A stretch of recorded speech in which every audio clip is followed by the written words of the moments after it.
আমি পিনাকি পাল, দারহাটা রাজেশ্বরী ইনস্টিটিউশনের শিক্ষক। এখন এসো আমরা আলোচনা করে নিই প্রথমে ফিল্ড লাইন। কোনো একটা স্থানে ধরো বিন্দু আধান, ধনাত্মক বিন্দু আধান কিউ রাখা আছে। এখন ওই আধানের অবস্থানটাকে কেন্দ্র করে বিভিন্ন ব্যাসার্ধের কতগুলো গোলক কল্পনা করা হয়েছে।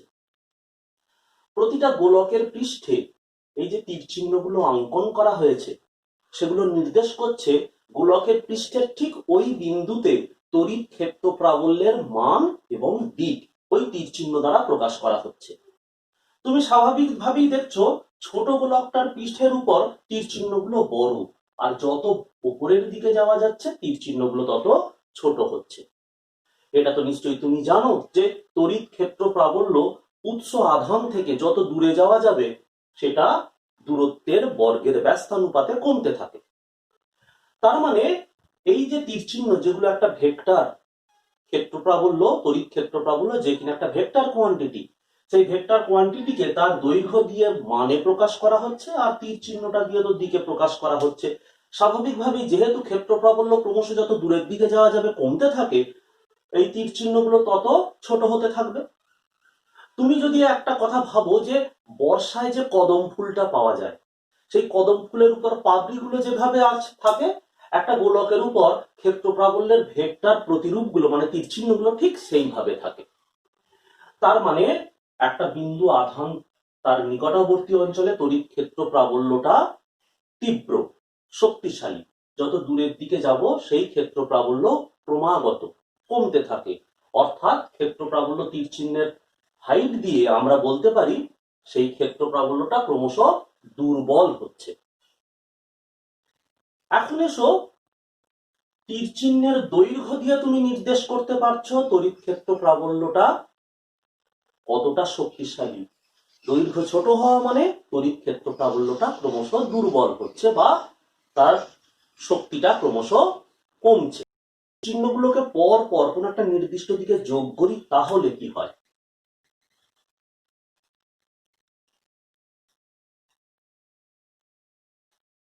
তাহলে যেটা পাই একটা লাইন, যেটাকে বলছি ফিল্ড লাইন। তাহলে এইভাবে সমস্ত ভেক্টর চিহ্নগুলোকে যদি আমরা যোগ করে ফেলি তাহলে কি ঘটে একবার খেয়াল কর। এখন এই তীর চিহ্নগুলোকে পর পর পর পর যুক্ত করার ফলে আমরা পেলাম যেগুলো সেগুলো হলো ফিল্ড লাইন।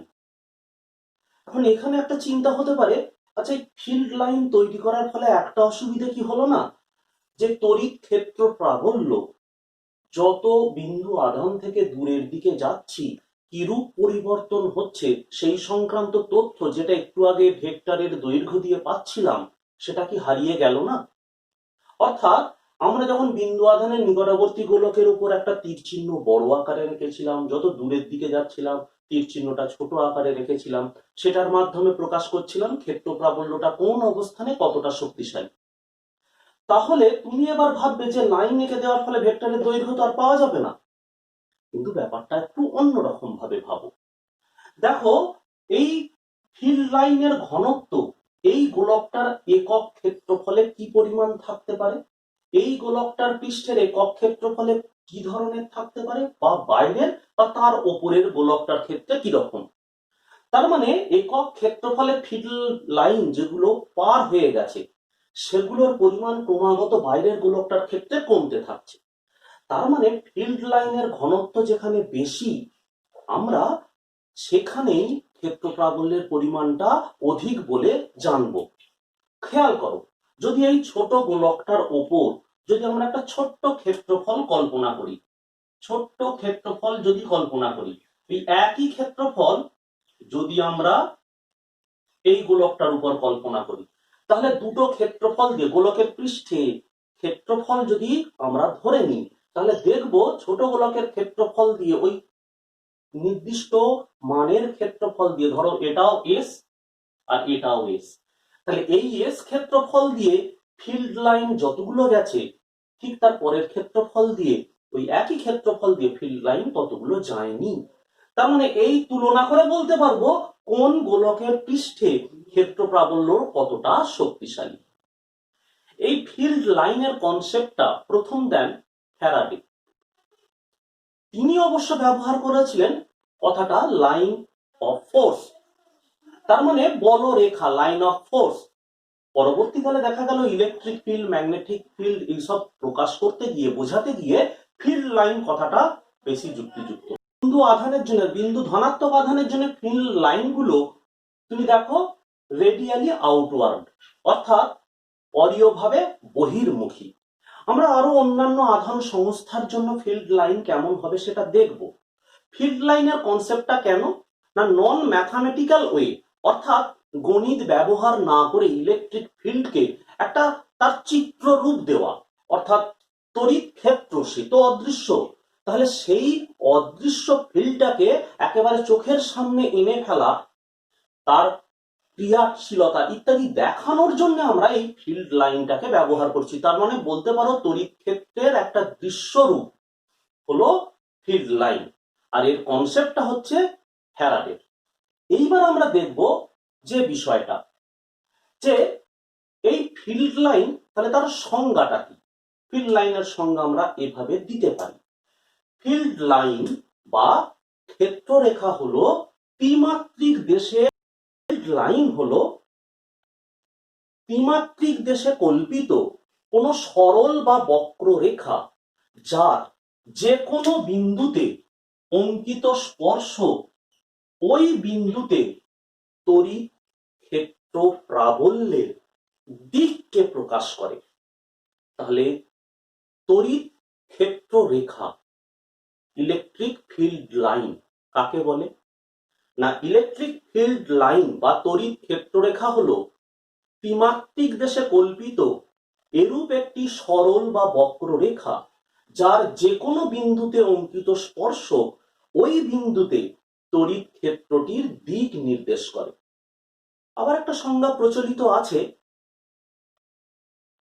অবাধে সঞ্চালনে সক্ষম কোন ধনাত্মক পরীক্ষক আধান যে পথে গমন করে, অর্থাৎ তড়িৎ ক্ষেত্রে অবাধে সঞ্চালনে সক্ষম একটি ধনাত্মক পরীক্ষক আধান যে পথে গমন করে, তড়িৎ ক্ষেত্রে যে পথে গমন করে সেই পথটাকে বলা হচ্ছে field line.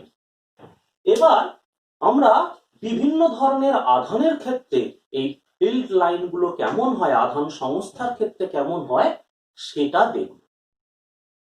Maps of electric field, বিভিন্ন বিন্দু আধান বা বিন্দু আধান সংস্থার জন্য তড়িৎ ক্ষেত্র রেখা বা ইলেকট্রিক ফিল্ড লাইন কেমন হতে পারে সেগুলো বোর্ডে দেখানো হয়েছে। দেখো প্রথমে আছে ধনাত্মক বিন্দু আধান, তার জন্য ফিল্ড লাইন রেডিয়ালি আউটওয়ার্ড, অর্থাৎ অরীয়ভাবে বহির্মুখী। এবার দেখো ঋণাত্মক বিন্দু আধানের জন্য, সেক্ষেত্রে দেখো এই ক্ষেত্র রেখাগুলো রেডিয়ালি ইনওয়ার্ড, তার মানে অরীয়ভাবে অন্তর্মুখী। এখন একটা কথা, এই রেখাগুলো গেছে কত দূর পর্যন্ত তুমি একবার ভেবে দেখো না। এই বিন্দু ধনাত্মক বিন্দু আধানটার এই রেখাটা, আমি যে রেখাটা ইন্ডিকেট করছি, সেইখানে যদি আমরা কোনো টেস্ট চার্জকে রাখি, সে এই বিন্দু আধানটার জন্য বিকর্ষিত হয়ে যাবে কোথায় না, বিকর্ষিত হয়ে এই রেখা বরাবর, এই দিক বরাবর। যদি অন্য কোনো তড়িৎ ক্ষেত্র উপস্থিত না থাকে তাহলে সে যাবে অসীমে, অথবা এর বিকর্ষণ বলের প্রভাবে এই ক্ষেত্ররেখাটা সরে যেতে যেতে অন্য কোনো আধানের তড়িৎ ক্ষেত্রেও প্রবেশ করতে পারে। সোজা কথা, এই রেখাগুলো একটা ধনাত্মক বিন্দু আধানের ক্ষেত্রে সোজা চলে গেছে অসীমে। অপরদিকে দেখো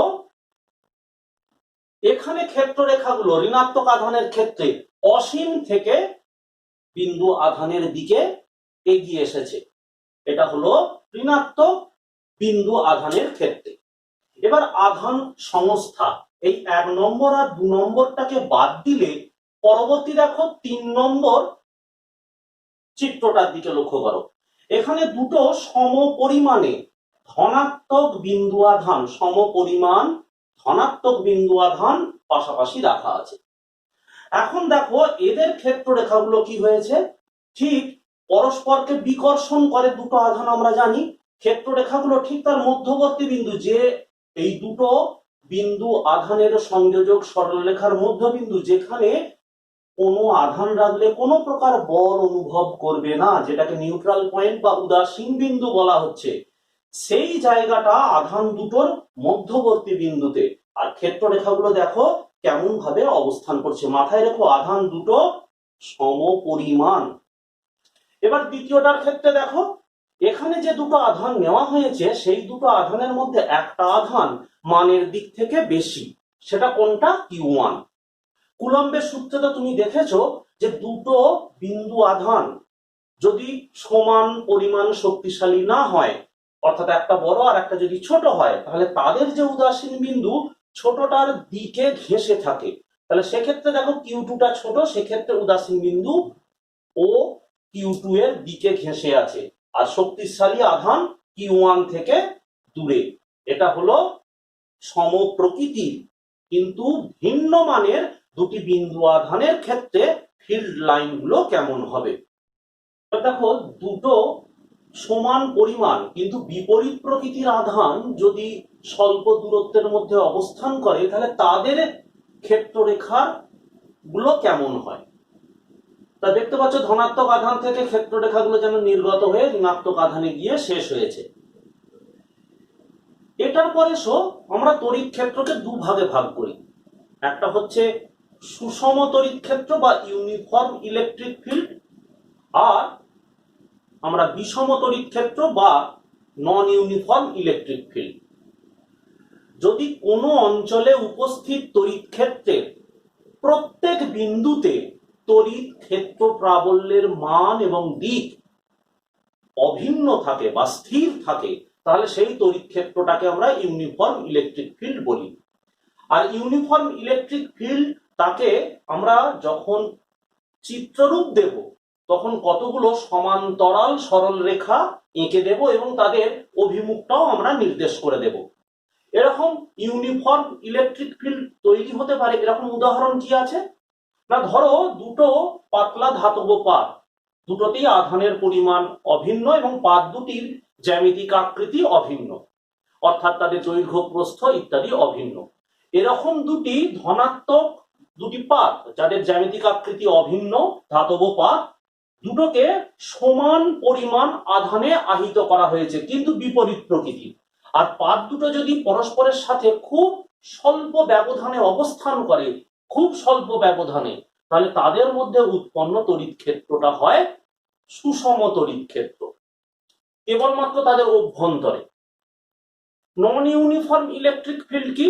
আমরা এর আগে যত ছবি আঁকলাম তার প্রায় অধিকাংশই নন ইউনিফর্ম ইলেকট্রিক ফিল্ড, অর্থাৎ কোনো অঞ্চলে যে তড়িৎ ক্ষেত্র উপস্থিত তার বিভিন্ন বিন্দুতে তড়িৎ ক্ষেত্র প্রাবল্যের মান অথবা দিক অথবা মান ও দিক দুটোই যদি পরিবর্তিত হতে থাকে তাহলে নন ইউনিফর্ম ইলেকট্রিক ফিল্ড বলবো।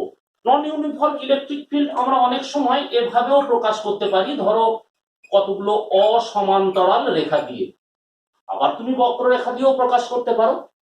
ক্ষেত্ররেখার ধর্মগুলো আলোচনা করা যাক, অর্থাৎ ক্ষেত্ররেখাগুলোর কিছু বৈশিষ্ট্য আমরা আলাদা করে দেখি।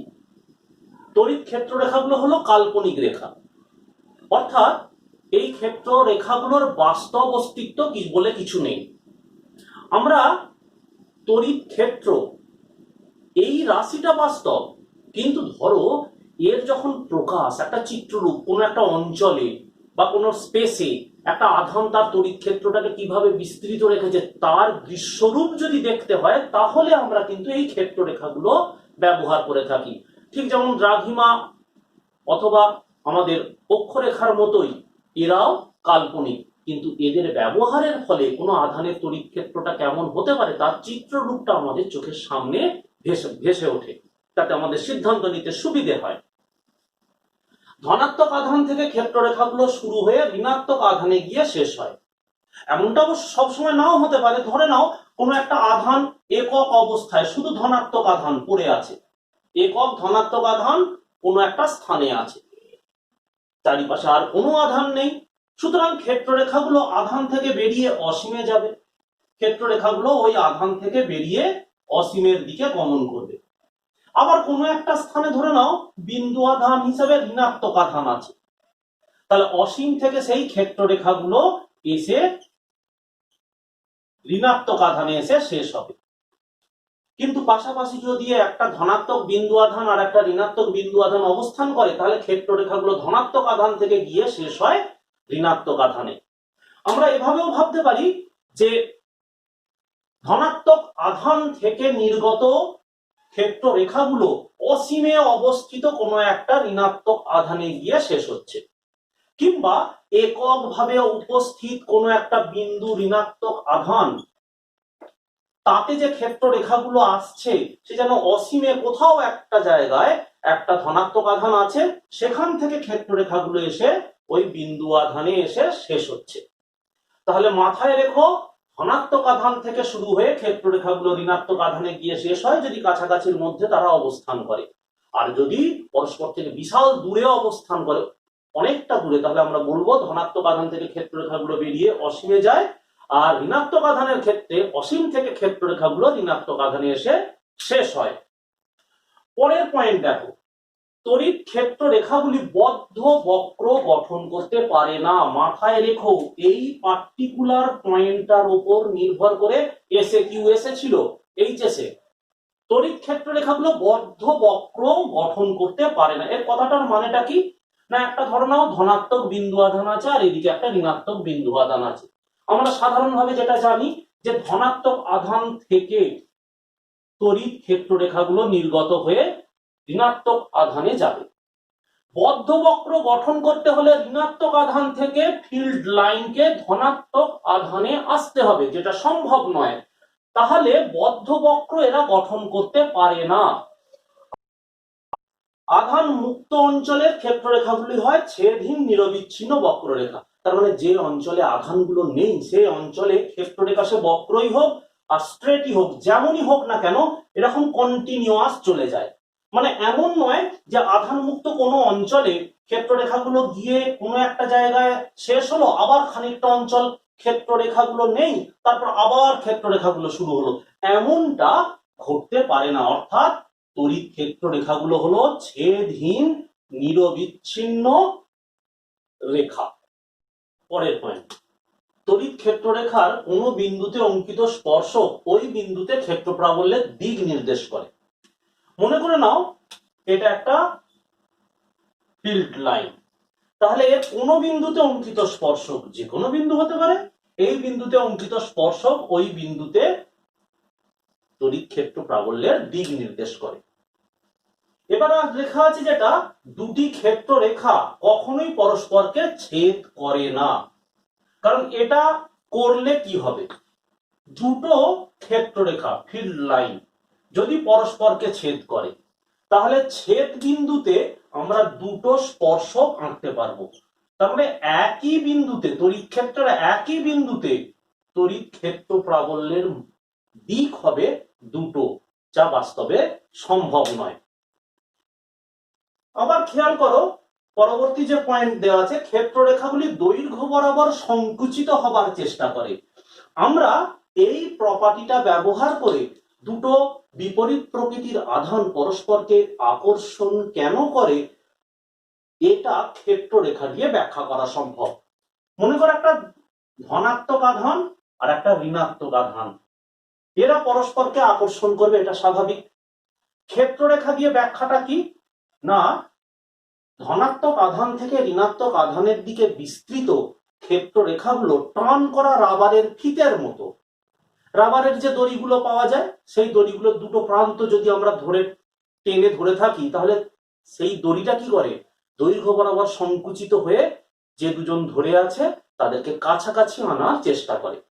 এই ফিল্ড লাইন সেও রাবারের প্রসারিত রাবারের টান টান ফিতের মতোই দৈর্ঘ্য বরাবর সংকুচিত হয়, এবং এই সংকুচিত হওয়ার কারণেই আধান দুটো পরস্পরের দিকে, বিপরীত প্রকৃতির আধান দুটো পরস্পরের দিকে এগিয়ে আসে। আমরা এই ধারণাটাকে ব্যবহার করতে পারি কেন বিপরীত প্রকৃতির আধান পরস্পরকে আকর্ষণ করে। অর্থাৎ তোমাকে যদি প্রশ্ন করা হয় দুটো বিপরীত প্রকৃতির আধান কেন পরস্পরকে আকর্ষণ করে সেটা ক্ষেত্ররেখা দিয়ে ব্যাখ্যা করো। তার মানে আমরা বলতে পারি ধনাত্মক আধান থেকে ঋণাত্মক আধানের দিকে ক্ষেত্ররেখাগুলো টান টান রাবারের ফিতের মতো বিস্তৃত থাকে। এখন এই টান করে থাকা রাবারের ফিতেগুলো বা ক্ষেত্ররেখাগুলো তারা দৈর্ঘ্য বরাবর সংকুচিত হতে চায়, আর সংকুচিত হতে গিয়ে আধান দুটোকে পরস্পরের কাছাকাছি নিয়ে চলে আসে। এইভাবে ব্যাখ্যাটা দিতে পারো। এরপর আছে ক্ষেত্ররেখাগুলো পরস্পরের দিকে অর্থাৎ পাশের দিকে বিকর্ষণ করে। বিকর্ষণ করে ব্যাপারটা কি? আমরা এই প্রসঙ্গে বলতে পারি দুটো সমপ্রকৃতির আধান কেন পরস্পরকে বিকর্ষণ করে সেটা ক্ষেত্ররেখার ধারণা দিয়ে বলতে পারি। এখন তুমি লক্ষ্য করে দেখো, এই যে ক্ষেত্ররেখাগুলো, এই ক্ষেত্ররেখাগুলো পরস্পরকে পাশের দিকে বিকর্ষণ করে। আর বিকর্ষণ করলে কি হবে? আধান দুটো পরস্পর থেকে দূরে সরে চলে যাবে। এই জিনিসটা বোঝানোর জন্য ক্ষেত্ররেখার এই প্রপার্টিটাকে গ্রহণ করা হয়েছে যে ক্ষেত্ররেখাগুলো পরস্পরকে পাশের দিকে বিকর্ষণ করে। পরের পয়েন্ট, ক্ষেত্ররেখার সাথে ক্ষেত্র প্রাবল্যের সম্পর্কটা কি? ক্ষেত্ররেখার ঘনত্বের সাথে ক্ষেত্র প্রাবল্যের সম্পর্ক। আমরা যদি তড়িৎ ক্ষেত্রে ক্ষেত্ররেখার সাথে লম্বভাবে অবস্থিত কোনো তল কল্পনা করি, তার মানে এই বইটা ধরো একটা তল যেটা কোনো একটা তড়িৎ ক্ষেত্রে ক্ষেত্ররেখার উপর লম্বভাবে অবস্থান করছে। তাহলে লম্বভাবে যদি অবস্থান করে, এই তলের একক ক্ষেত্রফলের মধ্যে দিয়ে যতগুলো ক্ষেত্ররেখা গমন করবে সেটাকে বলা হয় ক্ষেত্ররেখার ঘনত্ব। তাহলে কোন তড়িৎ ক্ষেত্রে আমরা যদি এমন তল কল্পনা করি যে তলটা ক্ষেত্ররেখার সাথে লম্বভাবে অবস্থিত, তাহলে প্রতি একক ক্ষেত্রফল দিয়ে যতগুলো ক্ষেত্ররেখা গমন করবে লম্বভাবে সেটাকে বলা হবে ক্ষেত্ররেখার ঘনত্ব।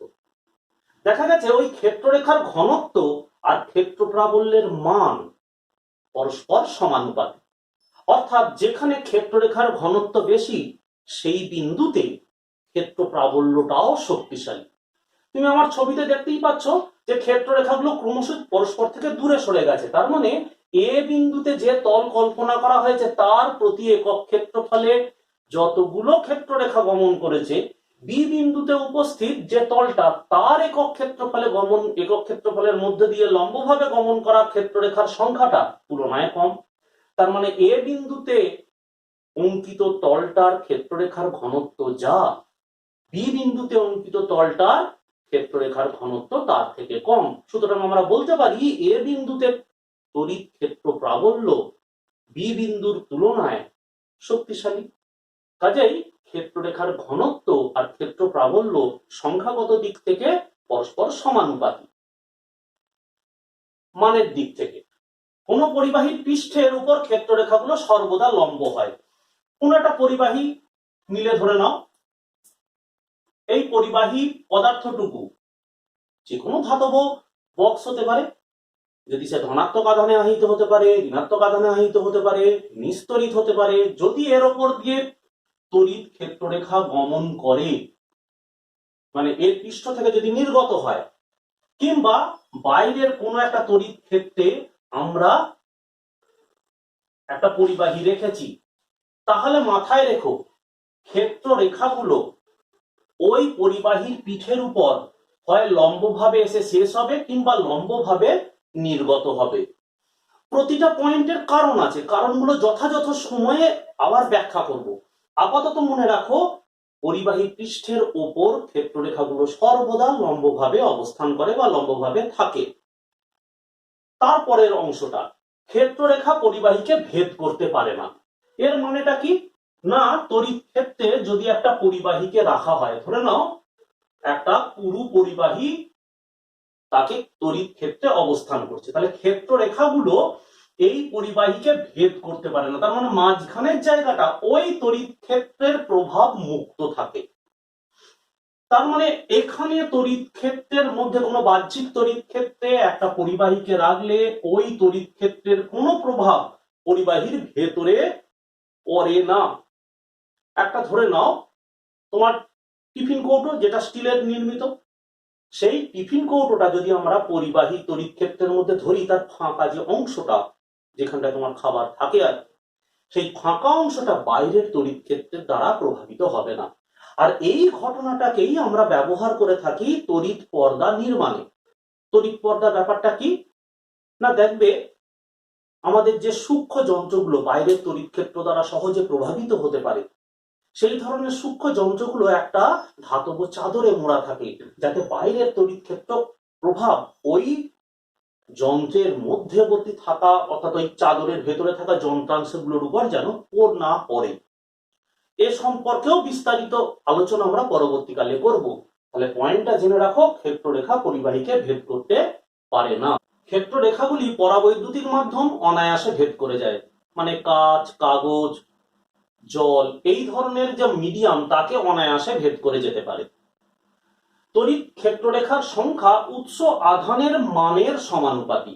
মনে করো নাও কোনো একটা স্থানে Q1 পরিমাণ আধান আছে এবং সেটি N1 সংখ্যক ক্ষেত্ররেখা উৎপন্ন করেছে। অপর একটা স্থানে Q2 আধান আছে বেশ দূরবর্তী অঞ্চলে, মানে এই প্রথম আধান থেকে বেশ দূরবর্তী অঞ্চলে। দ্বিতীয় যে আধানটা সে যতগুলো ক্ষেত্ররেখা উৎপন্ন করেছে সেটার পরিমাণ N2। তাহলে বলা হচ্ছে এই ক্ষেত্ররেখার সংখ্যার অনুপাতটা আধানের মানের এই যে অনুপাতের সমান। তার মানে আধানের মান যদি Q হয় আর উৎপন্ন ক্ষেত্ররেখার সংখ্যা যদি N হয়, তারা পরস্পর সমানুপাতিক। সমান মানে দুটি বিপরীত প্রকৃতির আধান পরস্পর থেকে স্বল্প ব্যবধানে অবস্থান করলে যে সমবায়টি গঠন করে সেটাকে আমরা বলছি তড়িৎ দ্বিমেরু। এখন এই তড়িৎ দ্বিমেরুর ভ্রামক, তড়িৎ দ্বিমেরু ভ্রামক অর্থাৎ এই যে আমরা সমবায়টি আলোচনায় আনছি তাকে পরিমাপ করার জন্য যে রাশিটি ব্যবহার করি তড়িৎ দ্বিমেরু ভ্রামক, সমান আধান দুটোর যে কোনোর একটির মান আর আধান দুটির মধ্যে যে দূরত্ব, এ দুয়ের গুণফল দ্বারা তড়িৎ দ্বিমেরু ভ্রামক এটিকে নির্ণয় করা হয়। এখন দেখো তড়িৎ দ্বিমেরু ভ্রামক একটি ভেক্টর রাশি। আধান দুটির অবস্থান যদি আমরা ধরে নিই এ আর বি বিন্দুতে, তাহলে তড়িৎ দ্বিমেরু ভ্রামক যেটা সেটা একটা ভেক্টর কোয়ান্টিটি যার অভিমুখ এ থেকে বি এর দিকে, অর্থাৎ এ থেকে বি এর দিকে ক্রিয়াশীল ইউনিট ভেক্টরটিকে আমরা পি দিয়ে প্রকাশ করেছি, পি ক্যাপ দিয়ে। তাহলে এ থেকে বি এর দিকে ক্রিয়াশীল ইউনিট ভেক্টরটি হলো পি ক্যাপ। তাহলে এটি হলো একটি ভেক্টর রাশি। এবার এসো এর একক। এসআই পদ্ধতিতে তড়িৎ দ্বিমেরু এসআই এতে তড়িৎ দ্বিমেরু ভ্রামকের একক হলো কুলম্ব মিটার। আর এর মাত্রাটা কি? যদি মাত্রার কথা বলো, মাত্রার সংকেত যেটা তড়িৎ দ্বিমেরু ভ্রামকের মাত্রা সংকেতটা হলো আইটি ইন্টু এল, দূরত্বটা এল। এই তড়িৎ দ্বিমেরুর আধান দুটোর সংযোজক যে সরল রেখা সেটাকে দ্বিমেরুর অক্ষ বলা হয়, আর এদের মধ্যবিন্দুটাকে, ওই সরল রেখার যে মধ্যবিন্দুটাকে আমরা দ্বিমেরুর কেন্দ্র বলে জানবো। এখন বিষয়টা হলো হঠাৎ করে তড়িতে আমরা দ্বিমেরুর ধারণাটা আনলাম কেন, তারও আগে আর একটা কথা দেখো, তুমি তড়িৎ দ্বিমেরুর মোট আধান যেটা সেটার পরিমাণ কিন্তু 0। তাই বলে তড়িৎ দ্বিমেরু যে কোনো তড়িৎ ক্ষেত্র তৈরি করবে না সেটা ভেবো না। এর আধানের সমষ্টি 0 হওয়া সত্ত্বেও এরা তড়িৎ ক্ষেত্র তৈরি করতে পারে। এবার আমরা আসি তড়িৎ দ্বিমেরুর এই ধারণাটাকে আমরা আনলাম কেন। দেখো HCl, NH3 এরকম অনেক পদার্থের অণুদের মধ্যে এই তড়িৎ দ্বিমেরুর ধারণাটার প্রয়োগ করার প্রয়োজন হয়ে পড়ে। কেন কথা বললাম না, মনে করো একটা সোলার টুকরো, থার্মোকল বা সোলার টুকরো, সেটা আধানে আহিত। আধানগুলো সেই টুকরোটার বিভিন্ন অংশে ছড়িয়ে আছে। এখন দেখো এই সম্মিলিত আধানগুলোর যা প্রভাব, আমি ওই বস্তু টুকরোটার মধ্যে আধান বন্টনের জন্য এমন একটা বিন্দু খুঁজে বার করতে পারি যেখানে কিনা সমস্ত ঋণাত্মক আধান জমা আছে কল্পনা করে নিলে সেই বিন্দু আধানটার জন্যও প্রভাব অভিন্ন হবে। কি বলতে চাইলাম কথাটা আরেকবার, এই থার্মোকল বা সোলার টুকরোটার ওপরে কিছু ঋণাত্মক আধান দিয়েছি, ঋণাত্মক আধানটা টুকরোটাতে ছড়িয়ে আছে। এই ছড়িয়ে থাকা আধান বা বন্টিত আধানগুলোর জন্য বহিস্থ কোনো বিন্দুতে তড়িতের যে প্রভাবটা তৈরি হবে, মানে এই সমস্ত আধানের জন্য এই বিন্দুতে যে প্রভাবটা তৈরি হবে, ধরে নাও সেটা আমরা নাম দিলাম এ বিন্দু। এ বিন্দুতে যে প্রভাবটা তৈরি হবে আমরা সেই ভর কেন্দ্রের ধারণার মতো আমরা এই বন্টিত আধানের জন্য এমন একটা বিন্দু এই পদার্থটার মধ্যে খুঁজে বার করতে পারি যেখানে সমস্ত আধান কটা সঞ্চিত আছে ধরে নিলে তার জন্যও এ বিন্দুতে তড়িৎ প্রভাবটা অভিন্ন হবে।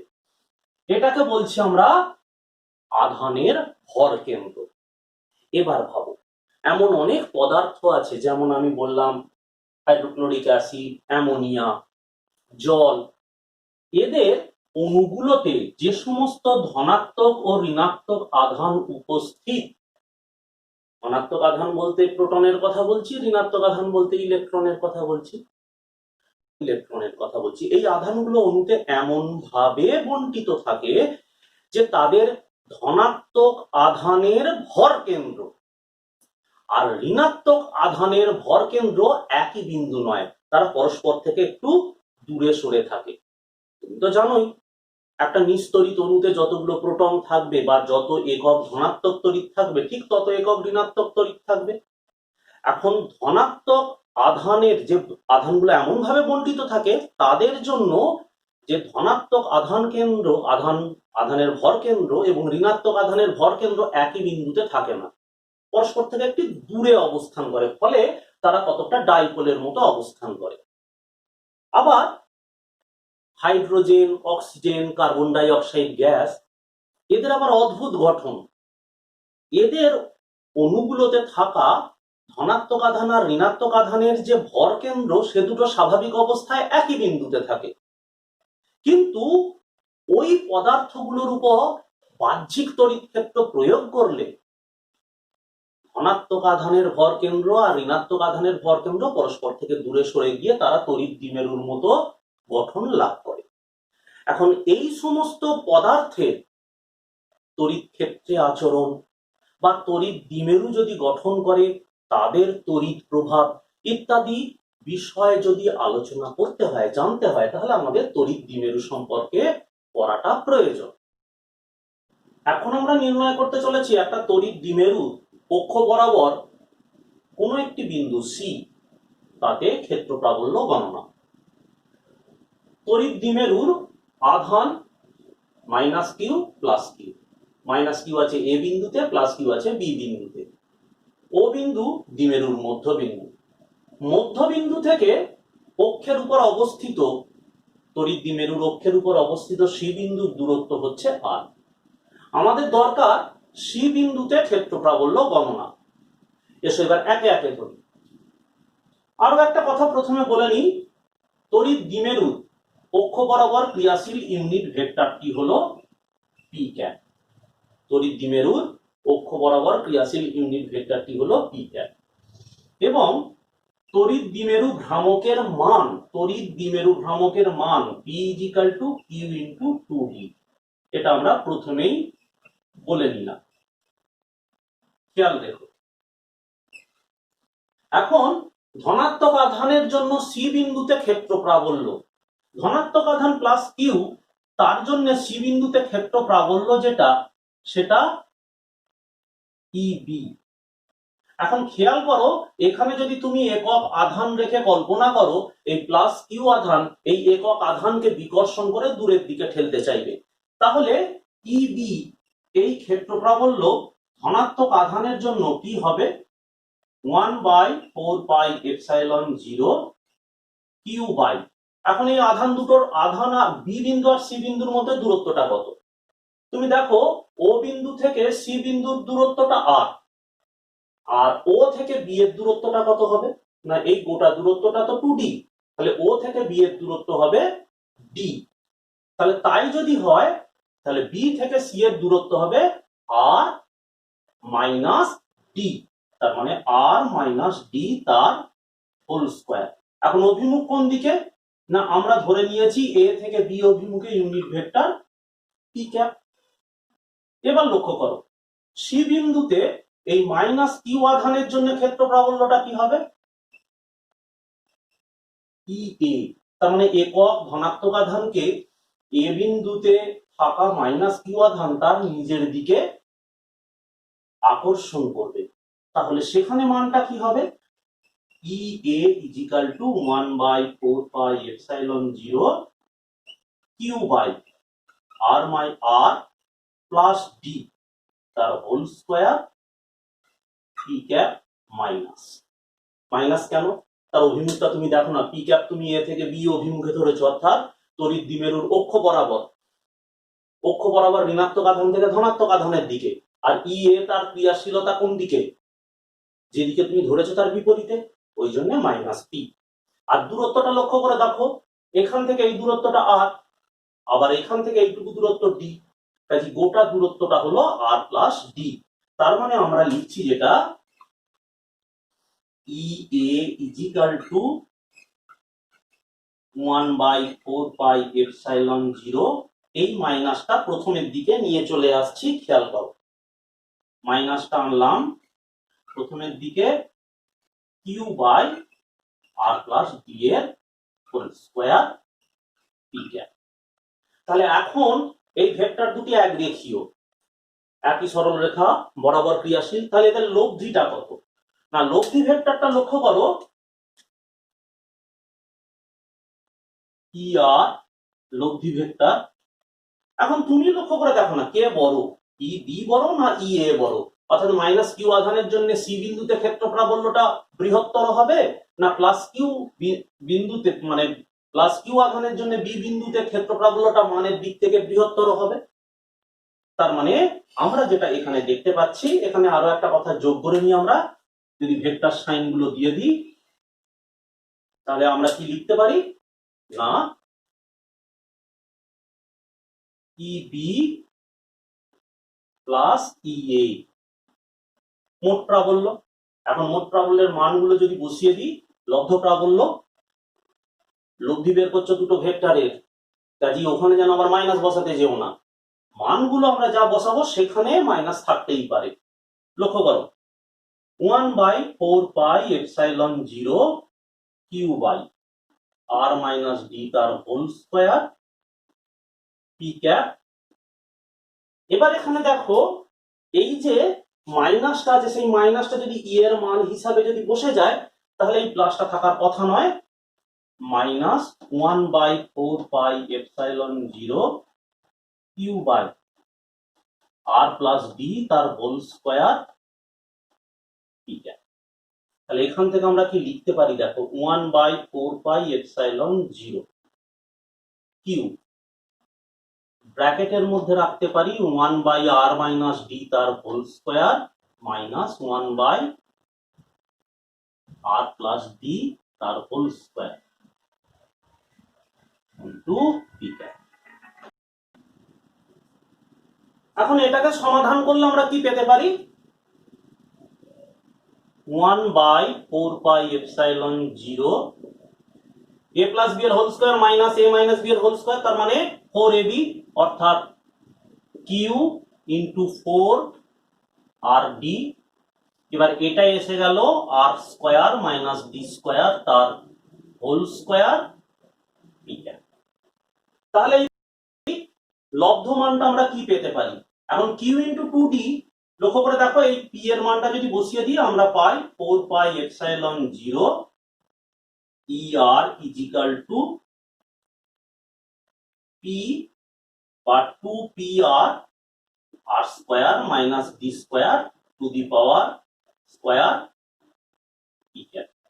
প্রথম কথা দেখো, সি বিন্দুতে লব্ধ প্রাবল্যের যে অভিমুখ, সি বিন্দুতে লব্ধ প্রাবল্য ইআর এর যেটা অভিমুখ, সেই অভিমুখটা ইআর এর যেটা অভিমুখ, আমরা যে পি ভেক্টরটাকে নিয়েছি তার অভিমুখ একই দিকে, অর্থাৎ তড়িৎ দ্বিমেরু ভ্রামকের অভিমুখ আর তড়িৎ দ্বিমেরুটির জন্য অক্ষ বরাবর সি বিন্দুতে ক্ষেত্র প্রাবল্যের অভিমুখ একই দিকে ক্রিয়া করে, বা দুজনের মধ্যে কোণ শূন্য, মাথায় রেখো। এখন দেখো, যদি আরটা very very greater than D হয় তাহলে কি হবে? না, যদি আরটা very very greater than D হয় তাহলে আমরা লিখতে পারবো E R vector is equal to 1/4 pi epsilon 2pr by r to the power 4 p cap. আমরা এখানে আরটাকে যদি কেটে দিই তাহলে আমরা পেতে পারি E R is equal to 1/4 pi epsilon 0 2p by r cube p cap. তাহলে খেয়াল করতে পারছো একটা তড়িৎ দ্বিমেরুর অক্ষ বরাবর ক্ষেত্র প্রাবল্যের মানটা কি হতে পারে। এখন তোমার মাথায় আসতেই পারে, আচ্ছা তড়িৎ দ্বিমেরুর অক্ষ বরাবর বিন্দুটা আমি ধনাত্মক আধানের দিকে নিয়েছেন, আচ্ছা বিন্দুটা যদি ঋণাত্মক আধানের দিকে নিয়ে আমরা ক্ষেত্র প্রাবল্য গণনা করি তাহলেও কি অভিমুখটা, অর্থাৎ লব্ধ প্রাবল্যের অভিমুখ আর তড়িৎ দ্বিমেরুর অভিমুখ একই আসবে? অর্থাৎ আমরা যদি এ বিন্দুর দিকে এখানে একটা বিন্দু ডি নিয়ে যদি ক্ষেত্র প্রাবল্য গণনা করি, তোমায় বলে রাখি অক্ষ বরাবর যে কোনো বিন্দুতে একই পদ্ধতিতে তুমি যদি ক্ষেত্র প্রাবল্য নির্ণয় করো অক্ষের উপর অবস্থিত, অর্থাৎ তড়িৎ দ্বিমেরুর অক্ষের উপর বাইরের দিকের কোনো বিন্দুতে ক্ষেত্র প্রাবল্য যদি গণনা করো, তুমি সব ক্ষেত্রেই লব্ধ প্রাবল্যের দিকটা তড়িৎ দ্বিমেরুর ভ্রামকের দিক বরাবর ক্রিয়াশীল পাবে। দ্বিমেরুর অক্ষের লম্ব সমদ্বিখণ্ডকের ওপর কোন বিন্দুতে ক্ষেত্র প্রাবল্য এ বি একটা তড়িৎ দ্বিমেরু যার একদিকে মাইনাস কিউ আধান আর অপর দিকে প্লাস কিউ আধান আছে। দ্বিমেরুটার এ থেকে বি অভিমুখে ইউনিট ভেক্টর পি অবস্থান করছে বা পি ইউনিট ভেক্টর ক্রিয়া করছে। এখন তড়িৎ দ্বিমেরুর অক্ষের মধ্যবিন্দু হচ্ছে ও, ও বিন্দুতে ওসি সরলরেখাটা দ্বিমেরুর অক্ষকে লম্ব সমদ্বিখণ্ডিত করেছে। এখন আমরা সি বিন্দুতে ক্ষেত্র প্রাবল্য গণনা করব। ও থেকে সি পর্যন্ত এই দূরত্বটা হলো আর, আর এ থেকে বি এই দূরত্বটা সেটা হলো 2d, যেটা এখানে দেখানো হয়নি সেটা হলো 2d। স্বাভাবিকভাবে ও থেকে বি পর্যন্ত দূরত্বটা d, তাহলে এটা যদি আর হয় আর এটা যদি d হয় তাহলে বিসি তার দৈর্ঘ্য R square plus D square to the power half. এখন বি বিন্দুতে কিউ প্লাস কিউ আধানের জন্য সি বিন্দুতে ক্ষেত্র প্রাবল্য গণনা করতে হবে। এখন ভালো করে ভেবে দেখো, সি বিন্দুতে যদি একটা একক ধনাত্মক আধান রাখি তাহলে প্লাস কিউ আধান ওই আধানটাকে বিকর্ষিত করে বিসি সংযোজক সরলরেখা বরাবর তাকে বল বিকর্ষণ বল প্রয়োগ করবে। সুতরাং সি বিন্দুতে ক্ষেত্র প্রাবল্য হচ্ছে E1। তাহলে E1 এর মান কত? 1/4 pi epsilon 0 q by r square plus D square to the power half এর হোল স্কয়ার। হোল স্কয়ার করলে এটা তো প্রায় এরকমই আসে। আর অভিমুখ কোন দিকে? বি থেকে সি অভিমুখে। অপরদিকে মাইনাস কিউ আধানের জন্য সি বিন্দুতে ক্ষেত্র প্রাবল্য E2। এখন একক ধনাত্মক আধানকে তো সে তো সি এ সরলরেখা অভিমুখে আকর্ষণ করবে। সুতরাং E2 এর মান কত? না E2 is equal to 1/4 pi epsilon 0 q by r square plus D square to the power half তার হোল স্কয়ার, অভিমুখ সি থেকে এ অভিমুখে। এখন এই ক্রিয়াশীল ক্ষেত্র প্রাবল্যটিকে দ্বিমেরুর অক্ষের সমান্তরালে এবং তার লম্ব দিক বরাবর উপাংশে বিভাজিত করা হলো। দ্বিমেরুর অক্ষের সমান্তরাল বরাবর আমরা পেলাম E1 cos থিটা। এখন এই বিসি সরলরেখা দ্বিমেরুর অক্ষের সাথে থিটা কোণ করেছে, সুতরাং এই কোণটাও থিটা হবে। E1 এর উপাংশ E1 cos থিটা এবং উল্লম্ব দিক বরাবর E1 sin থিটা। অনুরূপ ভাবে সি বিন্দুতে ক্রিয়াশীল E2 প্রাবল্যটিকে উপাংশে বিভাজিত করলে দ্বিমেরুর অক্ষের সমান্তরালে পাচ্ছি E2 cos থিটা এবং তার লম্ব দিকে E2 sin থিটা। এখন তুমি লক্ষ্য করো U1 আর E2 পরস্পর সমান, সুতরাং U1 sin থিটা আর E2 sin থিটা একে অপরকে প্রশমিত করে দেবে। তাহলে থাকবে কি, অর্থাৎ সি বিন্দুতে অক্ষের সমান্তরালে ক্রিয়াশীল প্রাবল্য ER dash equal to E1 cos theta plus E2 cos theta, যেহেতু উপাংশ দুটো একই অভিমুখে ক্রিয়াশীল। E1 আর E2 এর মান সমান, কাজেই আমরা সেটা লিখেছি। দেখো, যেহেতু E1 আর E2 মানের সমান, সুতরাং আমরা 2E1 cos থিটা লিখেছি। এখন E1 এর মানটা বসিয়ে দিয়েছি 1/4πε0 q/r²+d²। এবার cos থিটা, cos থিটা মানে কি, ভূমি বাই অতিভুজ। তাহলে ভূমি বাই অতিভুজ মানে d/r²+d²², তাহলে এটাকে এক জায়গায় করলে আসছে এই অংশটা। তারপর q × 2d, এটা মানে কি, দ্বিমেরু ভ্রামকের মান, তাই q × 2d এর জায়গায় বসিয়েছি p। তাহলে দেখো আমরা শেষ পর্যন্ত মানটা যেটা পেলাম, সি বিন্দুতে দ্বিমেরুর অক্ষের সমান্তরালে দ্বিমেরুটার জন্য ক্রিয়াশীল ক্ষেত্র প্রাবল্যের মান 1/4πε0 p/r²+d²⁵ এখন ভাবো, যদি r-টা very very greater than d হয় তাহলে কি হবে, r-টা যদি very very greater than d হয় তাহলে এই v/2, এই 2টা এই স্কয়ারটার সাথে কাটাকাটি হয়ে গেলে পাবো r3, তার মানে পাচ্ছি E'/r = 1/4πε0 p/r3। আর তার ভেক্টর রূপটা দেখো, ভেক্টর রূপটাতে মাইনাস p ভেক্টরটা কেন এনেছি না, তড়িৎ দ্বিমেরু ভ্রামকের যে অভিমুখটা সেটা মাইনাস আধান থেকে প্লাস কিউ আধানের দিকে p ভেক্টরটা ক্রিয়া করছে, আর ক্ষেত্র প্রাবল্যটা, লব্ধ প্রাবল্যটা সে তার বিপরীতে ক্রিয়া করছে, তাই p ক্যাপের মাথায় এই সামনে একটা মাইনাস চিহ্ন দিয়েছি। এরপর আরো একটা বিষয়, তুমি দেখো আমরা তড়িৎ দ্বিমেরুর অক্ষ বরাবর প্রাবল্যের মানটা কি পেলাম, যখন r-টা d এর তুলনায় খুব বেশি, অর্থাৎ যখন দ্বিমেরুর মধ্যবিন্দু থেকে অক্ষ বরাবর যে বিন্দুতে প্রাবল্য নির্ণয় করছি সেই দূরত্বটা যখন d এর তুলনায় খুব বেশি, তখন আমরা পেয়েছিলাম 1/4πε0 2p/r3।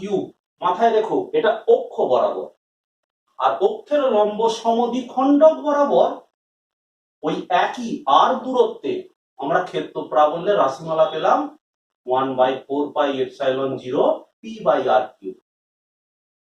দ্বিমেরুর অক্ষ থেকে অনেক বেশি দূরত্বে।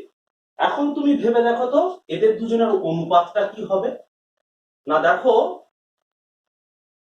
ER আর E'(r) এদের অনুপাত হলো 2:1। তড়িৎ দ্বিমেরুর জন্য যে কোনো বিন্দুতে ক্ষেত্র প্রাবল্য নির্ণয়। মনে করে নাও একটা তড়িৎ দ্বিমেরু এই বোর্ডটার তলে অবস্থান করছে, আর এই তড়িৎ দ্বিমেরুটার জন্য সি বিন্দু, সেখানে তড়িৎ ক্ষেত্র প্রাবল্য নির্ণয় করছি। তার মানে দ্বিমেরু বোর্ডের তলে, আর এখানে সি বিন্দু যেটা নিয়েছি সেই বোর্ডের তলে। দ্বিমেরুর মধ্যবিন্দু আর সি বিন্দুর দূরত্ব আর, এখানে এই ওসি ভেক্টর, তার মানে সি বিন্দুর স্থান ভেক্টরটা দ্বিমেরুর অক্ষের সাথে থিটা কোণ করেছে। আরো একটা কথা ধরে নেওয়া যাক, তড়িৎ দ্বিমেরু তার দৈর্ঘ্যের তুলনায় এই দূরত্বটা যথেষ্ট বেশি। তাহলে এই রকম অবস্থায় আমরা দ্বিমেরুটার জন্য সি বিন্দুতে ক্ষেত্র প্রাবল্য কি করে পাবো? আমরা প্রথমে এই তড়িৎ দ্বিমেরু, যেহেতু তড়িৎ দ্বিমেরু ভ্রামক একটি ভেক্টর রাশি, সেটাকে আমরা দুটো উপাংশে ভাগ করে নিই। একটা সংযোজক সরলরেখা ওসি বরাবর, যার মান p cos থিটা। নিশ্চয়ই বুঝতে পারছো p cos থিটা একটা এখন নতুন তড়িৎ দ্বিমেরু, আর সি বিন্দু সেই পি কস থিটা তড়িৎ দ্বিমেরুর অক্ষের উপর অবস্থান করছে, এবং অপর উপাংশ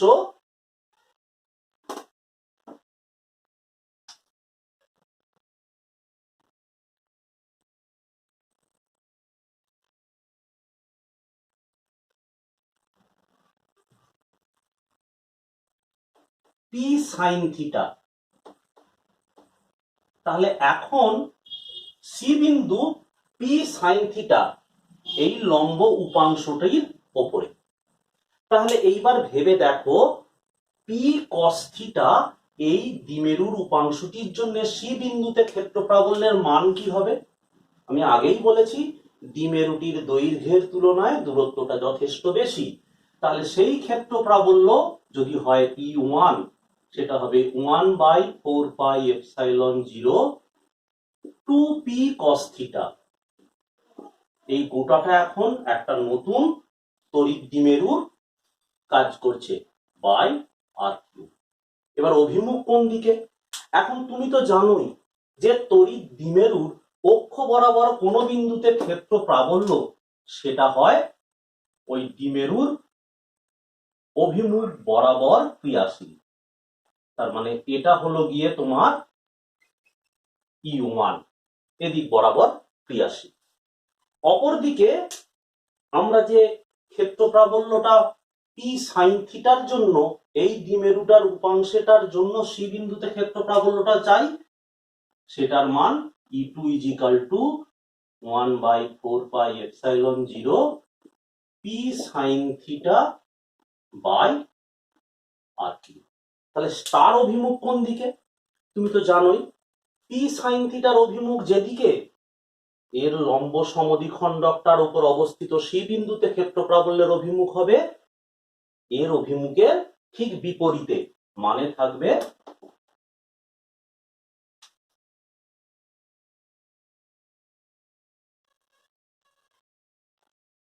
এটা হলো গিয়ে E2 এর অভিমুখ।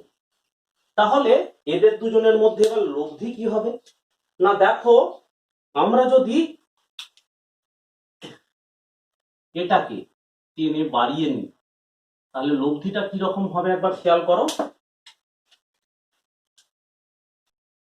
এটা যে কিনা E1 এর সাথে আলফা কোণ করে আছে, তাহলে ই এর মানটা কি হবে? ই এর মান দেখো, E1 আর E2 পরস্পরের সাথে পারপেন্ডিকুলার, তাহলে ই এর মান হবে E1 square plus E2 square. এখন এই দুটো স্কয়ার নিলে কি হয় একবার খেয়াল করো। এখান থেকে কমন কি কি আসতে পারে? না কমন বেরিয়ে আসতে পারে 1/4πε0। এবার লক্ষ্য করো আর কি আসতে পারে? পি আর আর কিউব। পি আর আর কিউব যেটা এদের প্রত্যেকটার মান, সেটা বেরিয়ে আসতে পারে। তাহলে রইল কি? রইল দেখো 2 cos থিটা তার whole square plus sine theta তার হোল স্কয়ার। তাহলে আমরা এখান থেকে কি পাবো? 1/4πε0 P by R cube √4 cos square theta plus sine square theta. তাহলে একটা সাইন স্কয়ার থিটা এর সাথে যোগ হয়ে গেলে আমরা কি পাবো শেষ পর্যন্ত? 1/4πε0 P by R cube √1 plus 3 cos square theta. 3 cos square theta কেন হলো? 4 cos স্কয়ার থিটাকে 3 cos square theta plus cos square theta ভাবো, একটা cos square theta sin square থিটার সাথে যোগ হলে কত হয়? 1 হয়। আর রইল পরে অ্যাঙ্গেলটা। এবারে এই অ্যাঙ্গেলটার কথা ভাবো, tan আলফা। tan আলফা মানে কি? লম্ব বাই ভূমি, তার মানে E2 বাই E1। এখন E2 এর মান কত? লক্ষ্য করো 1/4πε0, এখানে আছে P sine theta. P sine theta by R cube 1/4πε0 2p cos theta by R. এখন এখানে কাটাকাটি হলে কি থাকবে? Sine theta by 2 cos theta. তার মানে কি দাঁড়ালো tan থিটা বাই 2, তার মানে tan alpha is equal to tan theta by 2। এটা হলো তড়িৎ দ্বিমেরুর জন্য যে কোনো অবস্থানে ক্ষেত্র প্রাবল্যের রাশিমালা। তুমি একবার ভাবো না, থিটা ইজ ইকুয়াল টু যদি 0 হয়, থিটা 0 হলে এই মানটা কত আসবে? 1 প্লাস 3 হবে, তার মানে 4, তার রুট করলে 2p, তার মানে থিটাটা 0 হওয়া মানে দ্বিমেরুটা রক্ষ বরাবর কোনো বিন্দুতে ক্ষেত্র প্রাবল্য। আবার থিটাটা যদি 90 ডিগ্রি হয়, থিটা 90 ডিগ্রি হওয়ার অর্থ cos 90 মান 0, তাহলে সেক্ষেত্রে 1/4 pi epsilon 0 p by r cube আসবে। তার মানে একটা দ্বিমেরুর লম্ব সমদ্বিখণ্ডক বরাবর যে কোনো বিন্দুতে ক্ষেত্র প্রাবল্যের রাশিমালা যেটা আমরা সেটা পাবো। দ্বিমেরুর জন্য ক্ষেত্র প্রাবল্য যেটা আমরা পাই তার আরেকবার ম্যাপটা অর্থাৎ ফিল্ড লাইনের ম্যাপটা আরেকবার দেখি। তুমি লক্ষ্য করো একটা তড়িৎ দ্বিমেরু এখানে রাখা হয়েছে, তার অক্ষের সমদ্বিখণ্ডক যেটা, সেই সমদ্বিখণ্ডক বরাবর ক্ষেত্র প্রাবল্যের অভিমুখ একবার লক্ষ্য করো। তুমি দেখতেই পাচ্ছ অভিমুখটা কোন দিকে, যেখানে কিনা পি ভেক্টরের অভিমুখ সেটা হচ্ছে মাইনাস আধান থেকে ধনাত্মক আধানের দিকে। অপরদিকে যে কোনো প্রান্তে তুমি লক্ষ্য করো ক্ষেত্র প্রাবল্যের অভিমুখ আমরা কি বলেছিলাম, যে কোনো প্রান্তের দিকে ই ভেক্টরের অভিমুখটা হবে অক্ষ বরাবর, অর্থাৎ ক্ষেত্র প্রাবল্যের অভিমুখ আর তড়িৎ দ্বিমেরু ভ্রামকের অভিমুখ একই দিকে থাকবে। সেটা ধনাত্মক আধানের দিকেই হোক কিংবা সেটা যদি ঋণাত্মক আধানের দিকেই হয়, তাহলে অভিমুখটা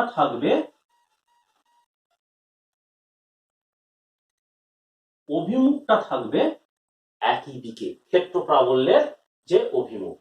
অপরদিকে লম্ব সমদ্বিখণ্ডকের ওপর যে কোনো বিন্দুতে ক্ষেত্র প্রাবল্যের অভিমুখ তড়িৎ দ্বিমেরুর অভিমুখের পরস্পরের বিপরীতে, এটা মাথায়